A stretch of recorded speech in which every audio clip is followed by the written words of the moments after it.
영월로 슬픔의 래프팅을 떠나자. 김영남. 슬픔도 얻어 재산이 된다면 영월행 기차에 몸을 싣겠네.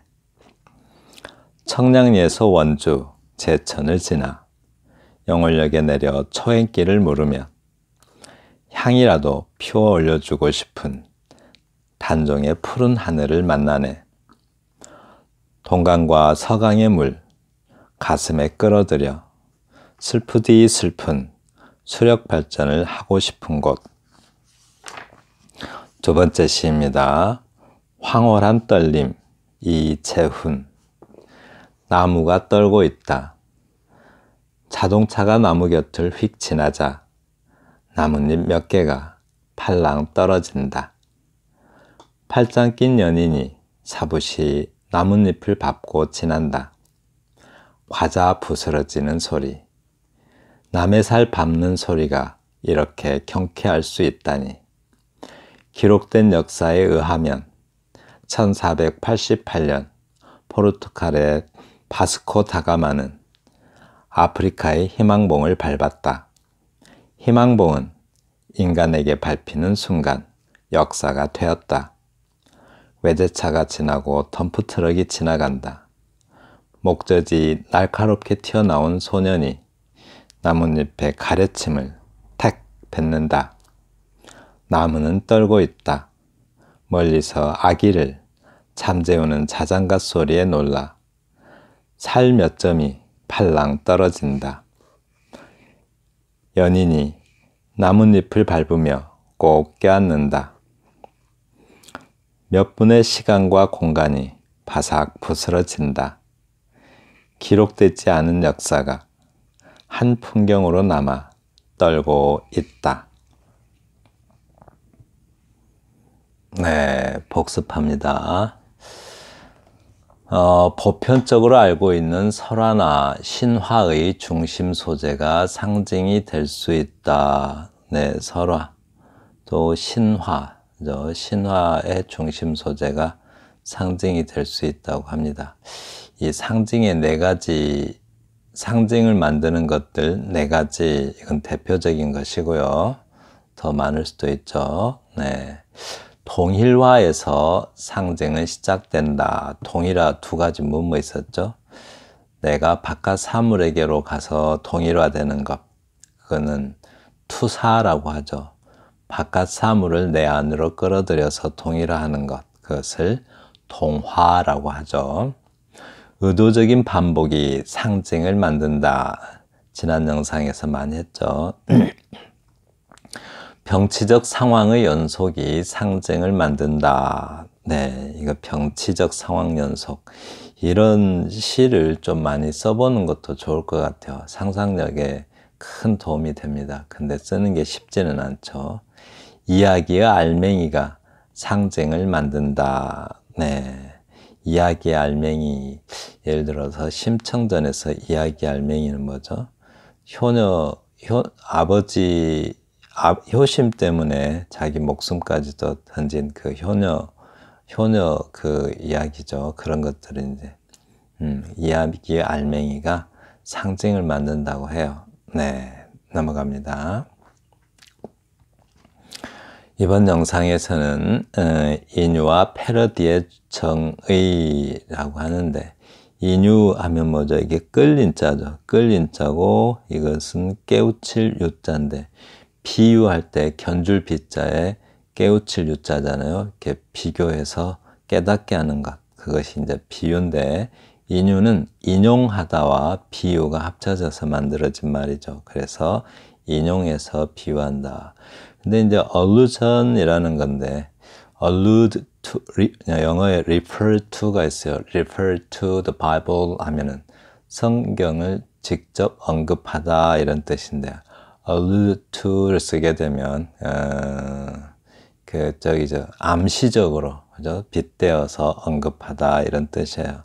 그래서 인용이라는 것은 뭔가 좀 암시성이 강하죠. 자, 시를 먼저 볼게요. 영월로 슬픔의 래프팅을 떠나자. 김영남 시인의 시고요. 래프팅 해보셨나요? 제가 래프팅 한번 해본 적이 있는데 뭐 그다지 물과 안 친해서 조금 위험하긴 하더라고요. 래프팅을 떠난대요. 래프팅. 영어로 슬픔의 래프팅을 떠나자라고 합니다. 이 영월에 가면 그런 게 있나요? 왜 하필이면 슬픔의 래프팅이라고 했을까요? 네, 슬픔의 래프팅. 래프팅은 굉장히 그 스릴 넘치죠. 슬픔은 슬픔의 래프팅이래요. 막 그러니까 슬픔은 슬픔인데 뭔가 좀 울렁거리는 그런 슬픔이겠죠. 슬픔도 얻어 재산이 된다면 영월행 기차에 몸을 싣겠네 라고 합니다. 이 슬픔도 재산이 된다면 그냥 이거 없어도 되죠. 이렇게 슬픔도 재산이 된다면. 근데 왜 이걸 굳이 넣었을까요? 아무래도 온유를 생각한 것 같아요. 온유를 생각해서 글자 수, 네, 음수율을 맞추기 위해서 넣은 것 같아요. 네, 제 생각입니다. 근데 이제 슬픔도 얻어 재산이 된다면 영월행 기차에 몸을 싣겠네 라고 하는데 어떤 종류의 슬픔인지는 우리가 알 수 없죠. 그런데 영월에 가면은 얻을 수 있는 그런 슬픔의 종류 그런 거겠죠. 그런 슬픔이겠죠. 네. 청량리에서 원주 제천을 지나 영월역에 내려 초행길을 물으면 네, 초행길을 물어서 가요. 그러니까 이 슬픔의 래프팅을 하러 가는데 그 슬픔도 무슨 재산이라고 네, 초행길을 물어 찾아갑니다. 자, 초행길을 물으면 향이라도 피워 올려주고 싶은 단종의 푸른 하늘을 만나네. 이 역사적 사실을 끌어와서 비유를 하고 있죠. 네. 네, 끌어왔다. 인유라는 게 끌어와서 비유한다. 이거 아니겠어요? 단종의 역사적 사건을 끌어왔죠. 네. 그래서 향이라도 저기 좀 한글 맞춤법 좀 할게요. 피우다와 원래는 피우다와 올리다 이렇게 있죠. 이렇게. 근데 피워 올리다 하면은 피우다가 본용언이 되고 올리다가 보조용언이 돼요. 근데 또 보조용언이 한 번 더 나와요. 이렇게 주다 이렇게. 그러면 앞에 거 보조용언만 이렇게 붙일 수 있고 뒤에 거 보조용어는 붙이지 않습니다. 이렇게 띄었습니다. 그래서 피워 올려 주고 싶은 이렇게 써야 돼요. 그런데 여기서는 좀 음률을 맞추려고 다 붙여 쓴 것 같아요. 그래서 향이라도 피워 올려주고 싶은 이거는 이제 어떤 굉장히 안타까운 심정, 가슴 아픈 어떤 그 사건에 대한 가슴 아픈 심정, 아파하는 거죠. 굉장히 안타까운 심정을 이렇게 표현한 것 같고요. 단종의 푸른 하늘을 만나네 라고 했습니다. 그죠? 단종은 어린 나이에 그 사약을 받아가지고 어린 나이에 죽게 되죠. 그래서 단종의 비극을, 그 푸른 하늘은, 단종이 그렇게 사약을 받고 비극적인 죽음을 맞이할 때 그 비극적인 사건을 푸른 하늘은 그때 보고 있었겠죠. 그래서 푸른 하늘은 단종의 그 비극을 보았을 그 푸른 하늘을 만나게 된다고 그래요. 그런데 동강과 서강의 물 가슴에 끌어들여 이제 웬만큼 울어가지고는 그 슬픔을 다 표현할 수가 없으니까 동강의 물, 서강의 물을 다 끌어들여 가지고 네, 슬프디 슬픈 수력 발전을 하고 싶은 곳이라고 합니다. 여기도 D라는 거 있죠. 슬프디 슬픈 이렇게 띄었으면 안 돼요. 이렇게 띄었으면 안 되고 D는 그러니까 어떤 그 용언이라고 그러죠. 영어에서 동사를 한글에서는 용언이라고 하잖아요. 용언의 어간을 이렇게 반복해서 그 뜻을 강조하기 위한 연결음인데 D는 양쪽 다 연결합니다. 이렇게. 왜냐하면 이것도 첩어에 준해서 쓰기 때문에 다 붙였어야 돼요. 이렇게. 이렇게 붙여 쓰는 게 맞습니다. 띄면 이 사람들이 자꾸 띄었어요. 이렇게 슬프디 슬픈. 근데 이렇게 붙여 써야 된다는 거예요. 그래서 슬프디 슬픈 수력 발전을 하고 싶은 곳이라고 표현했습니다. 그러니까 웬만큼 울어가지고는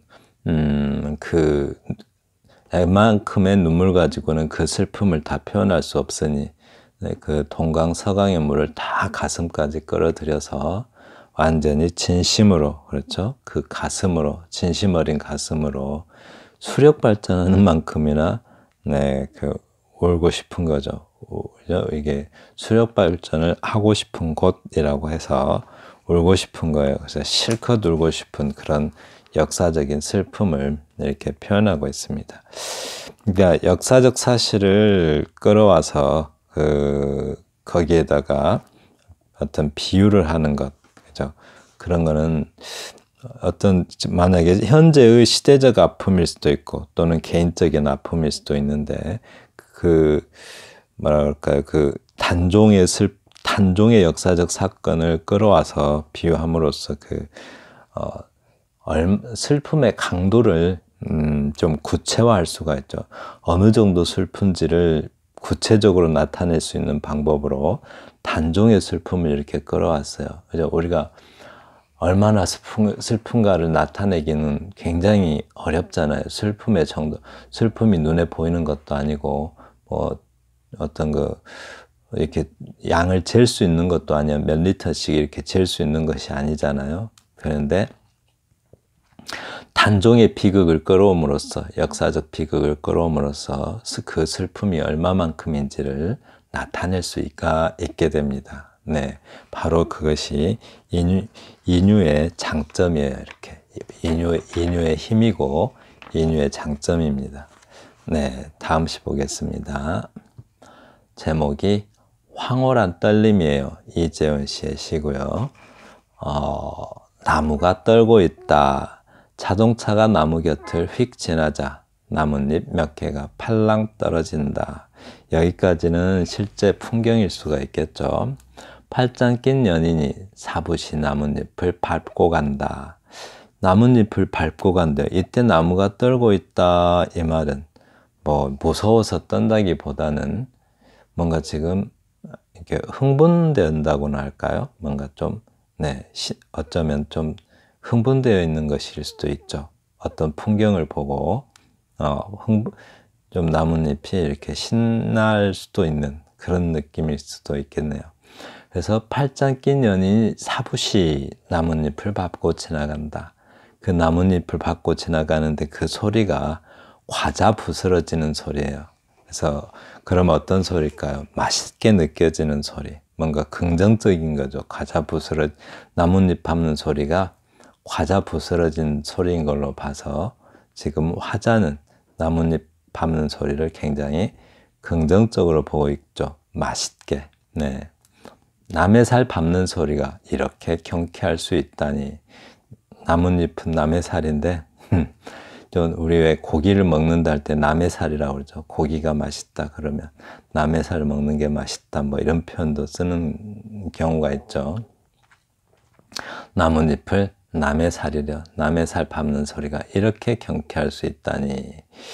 지금까지는 굉장히 가벼운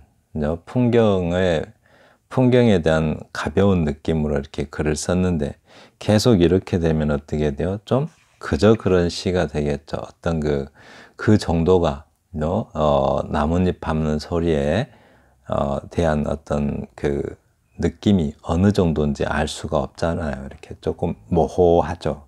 그런데 역사적 사실을 이렇게 탁 끌어옴으로써 그 나뭇잎 밟는 사건이 또는 그 소리가 얼마나 위대한 것인지를 표현할 수가 있어요. 이렇게 볼래요?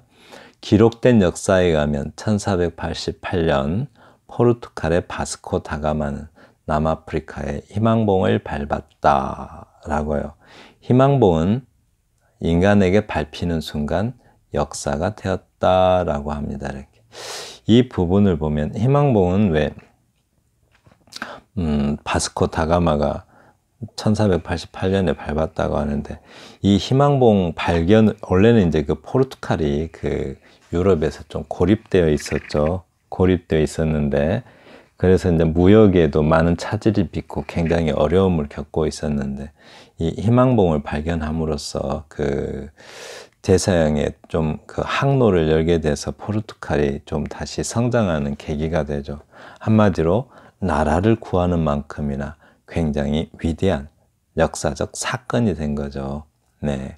그래서 지금 그 사건에 비유를 해서 지금 낙엽을 밟고 있는 것이 그 사건만큼이나 엄청난 사건인 거죠. 굉장히 중요하고 획기적인 사건이에요. 네, 지금 낙엽 밟는 소리는 그 희망봉 발견한 것만큼이나 획기적인 역사의 사건인 거죠.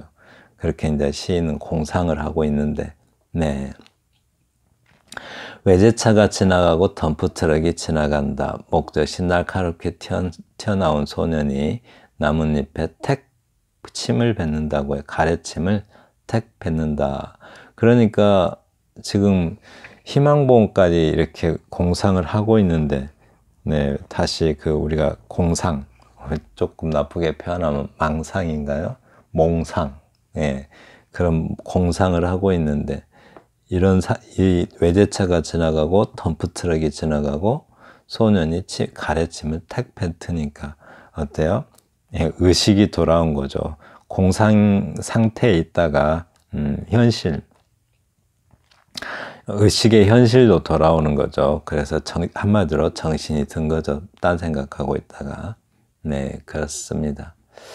그리고 나무는 떨고 있다. 나무는 떨고 있죠. 뭐 약간 설렌다고나 할까요? 나무가 무서워서 떠는 게 아니라 설레고 있죠. 왜냐하면 지금 뭘 보고 있어요? 연인의 낙엽 밟는 이 모습을 보고 있죠. 나무는 멀리서 아기를 잠재우는 자장가 소리에 놀라 살 몇 점이 팔랑 떨어진다.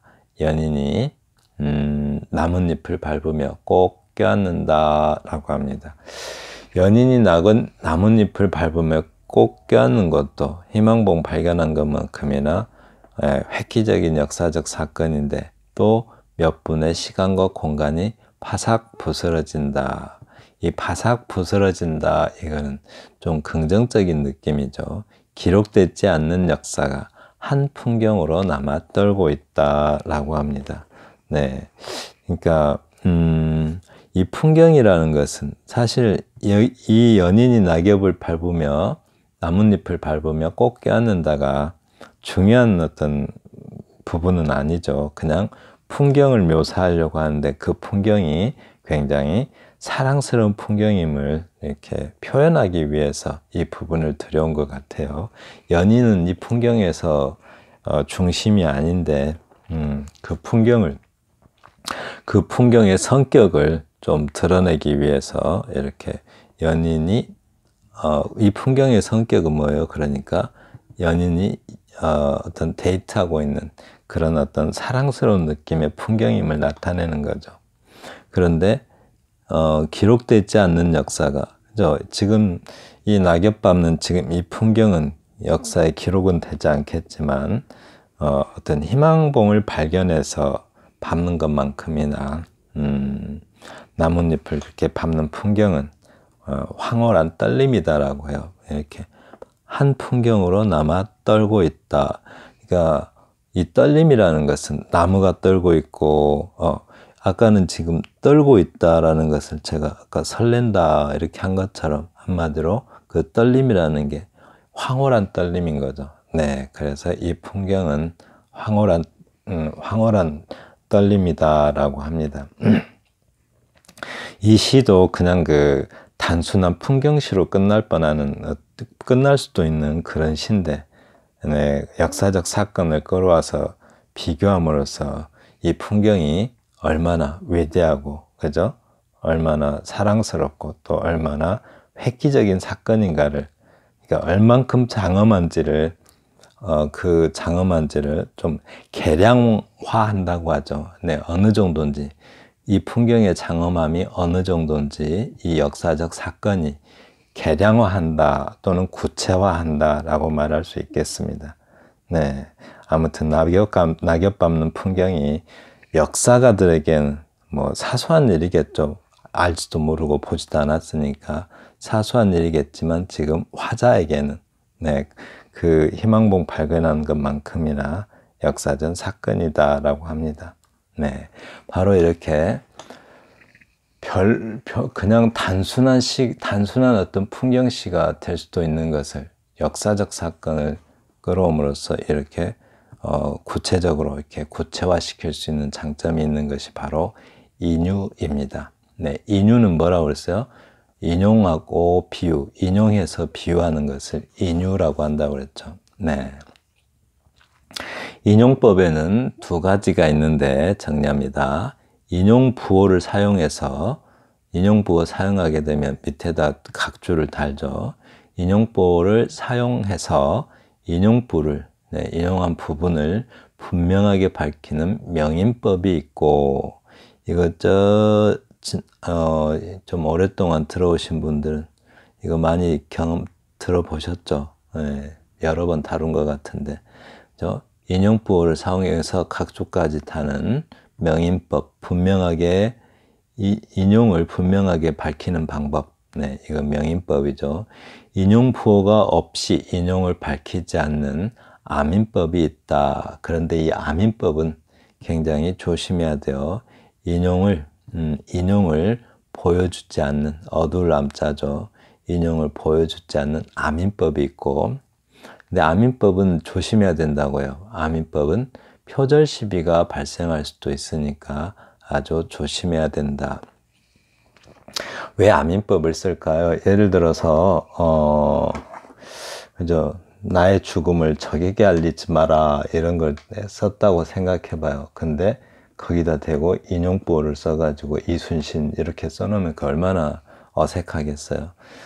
좀 그냥 누구나 알 것 같은 경우 또는 그 homage 그러니까 오마주라고 하죠. 오마주 그러니까 존경의 표시로 이렇게 인용할 때도 잘 인용부호를 잘 안 쓰죠. 네, 그런데 문제는 아민법을 쓸 때는 잘못하면 표절 시비가 걸릴 수 있어요. 그래서 독자들이 잘 알 수 있는 그런 내용일 때나 아민법을 쓰고 웬만하면 출처를 밝히는 게 좋겠죠. 네.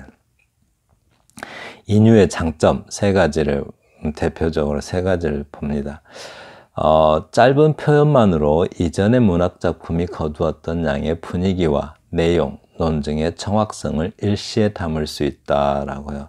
그러니까 이전의 작품이나 또 단종 경우도 그렇죠. 뭐 단종은 너무 비극적이긴 하지만 또 희망봉 발견 같은 경우 그런 역사적 사건이나 아니면 다른 작품이 거두어 놓은 그 위대함에 살짝 숟가락만 얹는다 이거죠. 숟가락 얹어서 그런 어떤 가치들을 좀 한순간에 그냥 올릴 수가 있겠죠. 네, 그렇습니다. 인유는 낯설거나 생경한 것을 은유나 치교처럼 독자가 이미 경험한 것에 연관시킴으로써 그것을 명확하게 할 수 있다라고 합니다. 네, 슬픔의 정도를 독자가 어느 정도인지 모를 수도 있잖아요. 그럴 때 이렇게 탁 끌어와서 연관시키면 명확해지죠. 또 낙엽 밟는 소리를 낙엽 밟는 풍경과 소리를 화자는 알지만 독자는 안 봤잖아요. 그러면 화자가 느낀 것만큼 느끼게 하기 위해서 희망봉 발견이라는 역사적 사건을 가져오면은 그죠? 더 독자도 이미 경험한 것에 연관시킴으로써 그죠? 독자가 알고 있는 것에 연관시킴으로써 그 정도를 명확하게 이렇게 표현할 수가 있다는 거죠. 하나의 인유는 인용되는 사건을 통해서 문학작품의 중요성을 높일 수가 있다. 네, 그 중요성. 한마디로, 위대한 작품을 인용해서 쓰게 되면 일시에 숟가락을 얹을 수가 있게 되죠. 네, 그렇습니다. 그리고 인유에 있어서 주의할 점, 조심하려 임유. 특히 이제 너무 유명한 인유는 흥미가 없고, 그렇죠. 이렇게 흔히 우리 굉장히 요즘 들어 많이 쓰고 있는, 요즘 시대가 그래서 그런지 자꾸 시대 정신을 언급하면서 그 시대 정신에 대한 비유로 미네르바의 올빼미는 석양이 질 때가 되어서야 날개를 편다라는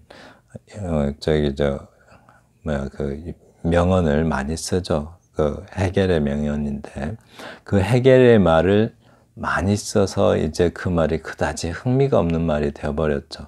나의 죽음을 적에게 알리지 마라. 이것도 뭐 너무 유명해서 흥미가 없어요. 이렇게 흥미가 없고, 아민법의 경우는, 아민법은 유명하지는 않지만 이럴 경우 이제 아민법을 쓰게 되면 흥미가 없죠. 그런데 유명하지 않은 것을 아민법으로 쓰게 되면 표절 시비가 발생할 수도 있다는 겁니다. 네, 그렇습니다. 그리고 패러디 설명까지 하겠습니다. 패러디가 뭔가, 패러디, 이 패러라는 것은 영어로 옆에, 우리말로 왜 부차적인이란 말이 있잖아요. 예를 들어서 교감신경이 있으면 부교감신경 하듯이 이 패러가 그런 느낌이에요. 이렇게 패러. 그런데 오우드는 우리말로 정확히 번역하자면 송시 정도 돼요. 송시. 그러니까 왜 우리가 송이라는 것은 보냄 이런 말이잖아요. 보낼 송자. 시, 보내는 시 이거죠. 누구에게 보내는 시. 그래서 뭐 우리 노래 유명한 것 중에 가버린 친구에게 받침하듯이 그 받침의 시, 누구에게 받침 이거죠. 옛날에는 이제 시가 어떤 걸 노래하는, 대부분 노래로 돼 있었죠. 네, 노래로 해야 그 내용이 안 잊어버리니까, 문자 기록이 없을 때는. 그래서 이 두 개가 합쳐서 패러디가 된 겁니다. 근데 패러디는 일단 다른 것이 있어야 그 부차적인 그것에 붙이는 시가 되겠죠. 이렇게 어떤 작품이 있어야 그 작품에 붙이는 시가 돼요. 다른 사람의 작품을 모방하는 것, 일단 다른 사람의 작품을 모방하는 게 있어야 되겠고, 그 모방에 특정 작품의 문체나 운율을 모방하여 그것을 풍자적으로 또는 조롱삼아 익살스럽게 쓴 시, 이게 패러디라고요.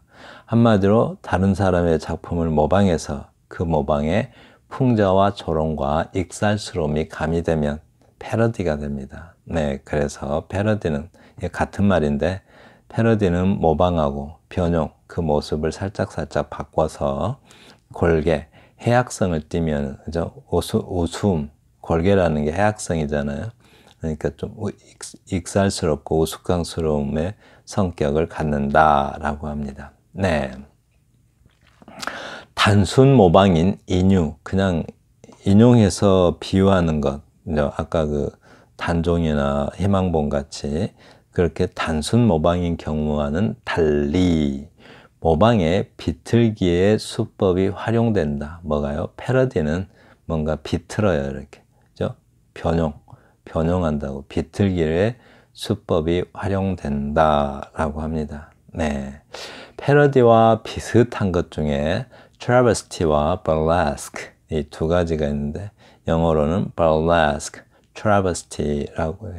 비슷해가지고 일단 burlesque, travesty가 너무 좀 심해요. 이렇게 심하게 남을 조롱하고 화가 나게 하죠. 그런 게 이제 travesty고, burlesque는 그래도 뭐 그 정도는 아니고요. 자, 봐요. burlesque가 무슨 뜻인지. burla가 mockery, 조롱이란 뜻입니다. mockery, 조롱. 네, 조롱이란 뜻이고, ask가 어떤 방식 이런 말이죠. 그래서 그러니까 조롱 방식이라고는 하는데, 약간 저급한 풍자와 해악이 있는 희가극. 가극이 뭐죠? 가극, 오페라 같은 거죠. 거기에 희극이 들어있는 것. 그런 희가극. 네. 그런 어떤 풍자와 해악이 있는 희가극, 좀 조롱하는 듯한 가극 같은 걸 말이요. 약간 그 개그 콘서트 하듯이, 옛날에는 다 원형 극장에서 했죠. 그런 데서 막 그 웃기고 유랑극단들이 웃기면 노래 형식으로 우스꽝스럽게 연극을 하는 것, 그러니까 오페라 같은 건데 그런 것을 burlesque. burlesque는 대부분 좀 돌아다니면서 하는 그런 극단들이 많이 하죠. travesty는 trans가 across, vestia가 clothe, 옷을 입힌다 이런 말이죠. 옷을 가로질러서 입힌대요. 네, 뒤집어 입는 것도 아니고 가로질러서 입혀요. 그래서 이걸 번역하면 dressed to appear ridiculous 라고 하는데 ridiculous, 우스꽝스러워 보이도록 옷차림을 한 이란 뜻이죠. 우스꽝스러워 보이도록 옷차림을 한. 그러니까 아주 ridiculous가 대단히 터무니없는 것을 말이에요. 아예 터무니가 없어요. 이렇게 말도 안 되는 거고 nonsense이고. 그래서 특정 대상을 터무니없을 만큼 조속하게 왜곡하여 표현하는 방법, 네, 그것을 travesty라고 해요. 이게 burlesque보다도 훨씬 더, 이 burlesque보다도 훨씬 더 좀 왜곡도 심하고 어쩌면 그 대상이 되면 굉장히 분노할 만큼, 네, 그런 종류를 travesty라고 합니다. 또 의사서사시, mock epic. epic가 서사시인데 마크가 뜻이 좀 많죠. 마크는 모방이란 뜻도 되고 좀 모조품이란 뜻도 되지만 조롱하다라는 뜻도 있어요. 이렇게. 그래서 의사서사시도 역시 조롱의 의미는 있고요. 의사라는 것은 의가, 그러니까 사가 유사하다라는 뜻이고 의가 헤아릴 의자죠. 그러니까 다른 것과 같은 것은 같다고 생각하는 이런 말이에요. 그러니까 아닌데 인 것으로 여기는, 이렇게 비슷하다고 보는 서사시. 서사시는 대부분 누구를 다루어요? 영웅이나 어떤 신을 다루죠. 신화나 영웅들. 그러니까 굉장히 웅장하고 장엄하죠. 그런데 그 형식의 그런 어떤 장엄한 형식을 빌리긴 빌리는데, 네, 약간 조롱이니까 뭐겠어요. 그 내용이 시시껄렁한 내용인 경우, 그런 것을 의사서사시라고 합니다. 네. 지금까지 들어주셔서 감사하고요. 다음 영상에서는 인유의 필요성과 신뢰, 네, 실제 예시를 들어가면서 살펴보겠습니다. 감사합니다.